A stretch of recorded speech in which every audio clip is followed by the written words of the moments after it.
Good morning, Metalheads Unite. Welcome to a new episode of the Metal Meltdown. And today we're looking at the sophomore album from Florida Man entitled Tropical Depression. I had actually never heard of this band before taking a look at this album, and I didn't even really know of the album until I came across a post from Instagram user David C. Foyd. To be honest, I was mostly blown away by a vinyl variant of this record in which the record itself was like a picture disc of an orange slice, and something about that was just so fucking funny and cool to me that I had to check this out right away. And I'm extremely happy that I did, because I honestly think I have found a hidden gem in the world of modern hardcore. Granted, this is their second album, and they do have one track premiered on Decibel Magazine about 2 months ago, but honestly, typing Florida Man in on Google, I don't find much info about the band. That might just have to do with the fact that seemingly everything fucking batshit crazy happens in Florida, and therefore searching Florida Man yields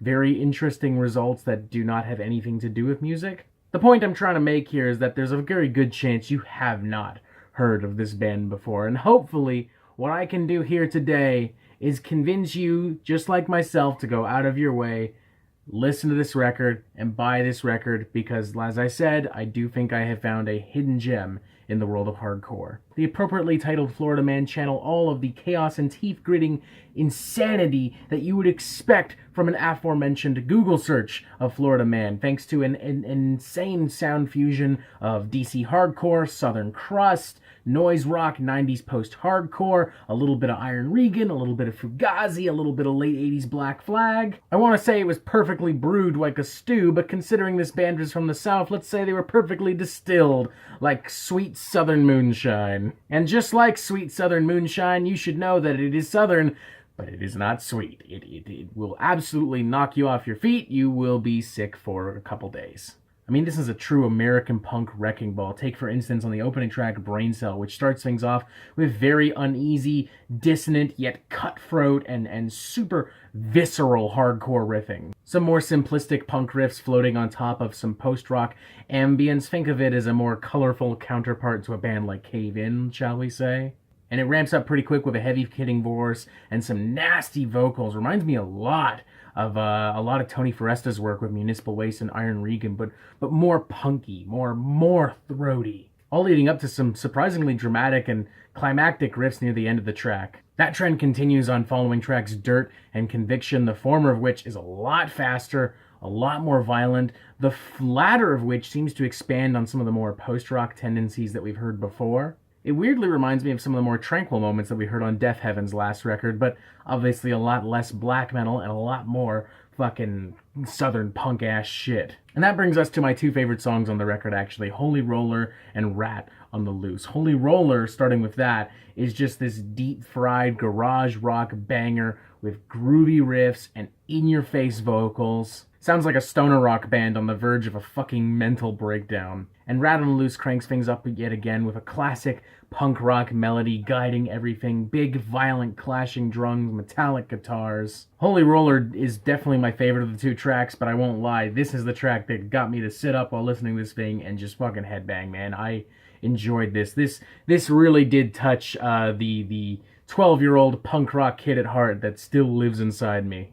Interestingly, the record gets a little bit more dramatic and heavy tonally after this. I mean, granted, it's by no means a friendly stroll in the park beforehand, but Weeded and Life Insurance just genuinely feel heavier and moodier and more climactic. Both tracks are slower than anything we've heard on this record, and they have heavier riffs, and they kind of drawl out. Weeded feels like a very weird, drunken, sloppy jam with psychedelic tinges and flourishes. I really enjoy where this track goes. It's a little all over the place, but in the best way possible. And Life Insurance, I think, expands on that with some weird, jangly chords that are a little bit more upbeat and optimistic sonically, and they provide a really interesting contrast to the shouted vocals here. Reminds me a lot of Rollins Band, to be honest, but with more of a modern, sinister edge to it. I think some would argue that these songs maybe kill the flow of the record, but honestly, I still thoroughly enjoyed them, even if they don't have the same intensity and speed of previous tracks.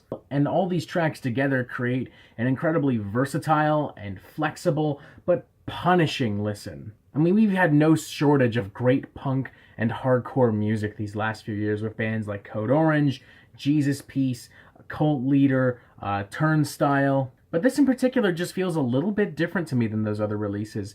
It has this classic punk rock heart and mentality that drives it all the way through, even as it dabbles in post-rock and psychedelic music and stoner rock and southern sensibilities. They sound legitimately pissed off and tortured. I mean, for fuck's sakes, they chose the name Florida Man for a reason. They chose the name Tropical Depression for a reason. It's a nasty side of American punk that I don't think we've heard in a while, particularly from the South, and I thoroughly fucking enjoyed it. I'm going with a 4.5 out of 5 on this. I really do love this album. I love it so much that after one straight listen without any real analysis of the record and how it flowed, I immediately decided I needed to have this on vinyl. So much so to the point where I got really desperate and excited for that orange vinyl variant I talked about earlier, and actually personally messaged the band hoping that I could scour some warehouse to find it. That unfortunately did not fully work out, but I did pre-order the record nonetheless.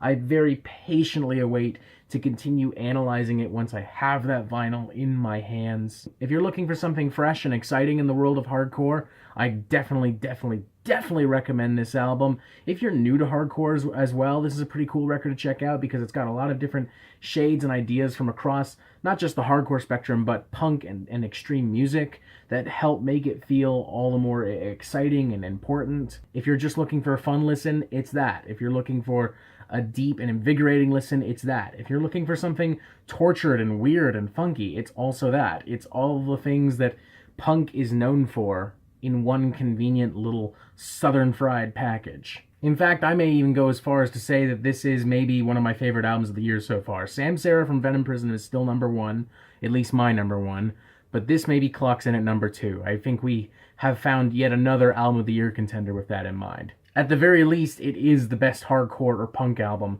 that I've heard this year. Super fun, super exciting, super miserable, in the best way possible, of course. I can't possibly recommend this album even more. Check it out. 4.5 out of 5, a really incredible sophomore record. I look forward to hearing from these guys, or more from these guys soon, I should say. And that is it for the Metal Meltdown. I'm not an expert, nor do I claim to be, so what do you think? Do you like this record? Do you not like this record? And what do you want to hear from me next? Thank you for watching. Make sure you press subscribe so you get updates on the Metal Meltdown fucking immediately. And you have yourself a fantastic fucking day.